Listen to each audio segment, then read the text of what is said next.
Hi everyone, welcome back to అశ్వచుల్ vlogs. ఈరోజు weight gain అవ్వాలన్నా వెయిట్ లాస్ అవ్వాలన్నా ఒక యూస్ఫుల్ వీడియో చేస్తున్నానండి. మొదటగా రోజు మొదలు పెట్టడానికి మీరు తీసుకునేది తిప్పసట్టు ఆమ్లా పొడి వాటర్లో. ఇది శరీరాన్ని డీటాక్స్ చేస్తుంది, లివర్ ఫంక్షన్ బాగుపడుతుంది, ఇమ్యూనిటీని పెంచుతుంది. వెయిట్ లాస్ కావాలనుకునే వాళ్ళకి ఇది ఫ్యాట్ బర్నర్కి హెల్ప్ చేస్తుంది. వెయిట్ గెయిన్ కావాలనుకునే వాళ్ళు కూడా దీన్ని వాడవచ్చు, ఎందుకంటే ఇది డైజెషన్ సపోర్ట్ చేస్తుంది. Breakfast vegetable mix healthy Java. ఇందులో మిల్లెట్స్, క్యారెట్స్, బీన్స్, పెసరపప్పు వంటి పదార్థాలు వాడితే ఫైబర్, ప్రోటీన్ బాగా లభిస్తాయి.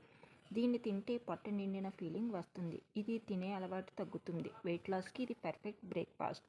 వెయిట్ గెయిన్ కావాలనుకున్న వాళ్ళు దీంతో పాటు డ్రై ఫ్రూట్స్ లేదా బనానా యాడ్ చేసుకోవచ్చు. లంచ్ వచ్చి బ్రౌన్ రైస్, వెజిటబుల్ బిర్యానీ, ప్లానర్ కర్రీ. మీరు ఏ కర్రీ ప్రిపేర్ చేస్తున్నారో ఆ కర్రీ అండ్ పెరుగు. బ్రౌన్ రైస్లో ఫైబర్ ఎక్కువగా ఉంటుంది. వెజిటబుల్స్ వల్ల విటమిన్స్, మినరల్స్ వస్తాయి. ప్లానర్ కర్రీ వల్ల ప్రోటీన్ రిచ్ ఫుడ్ అవుతుంది. పెరుగు వల్ల గట్ హెల్త్ బాగుపడుతుంది.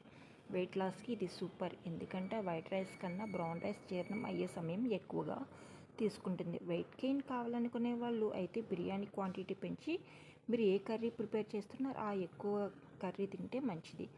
ఈవినింగ్ స్నాక్ వచ్చి దహీ వడ. ఇది కొంచెం ఆయిల్తో తయారవుతుంది కాబట్టి క్యాలరీలు ఎక్కువ, కానీ దహీ వల్ల ప్రోబయోటిక్ వస్తాయి. వెయిట్ లాస్ కావాలనుకునే వాళ్ళు వడలు ఒకటే తినాలి, అది అప్పుడప్పుడు మాత్రమే. అదే వెయిట్ గెయిన్ కావాలనుకునే వాళ్ళు అయితే ఈ టైంలో 2 లేదా 3 దహీ వడలు తింటే శరీరానికి మంచి ఎనర్జీ లభిస్తుంది. డిన్నర్ కొర్రల జొన్న ఇడ్లీ అండ్ ఒక గుడ్డు. మిల్లెట్ వల్ల ఒక డయాబెటిస్ రిస్క్ తగ్గుతుంది. గుడ్డు వల్ల ప్రోటీన్, విటమిన్ డి, B12 లభిస్తాయి.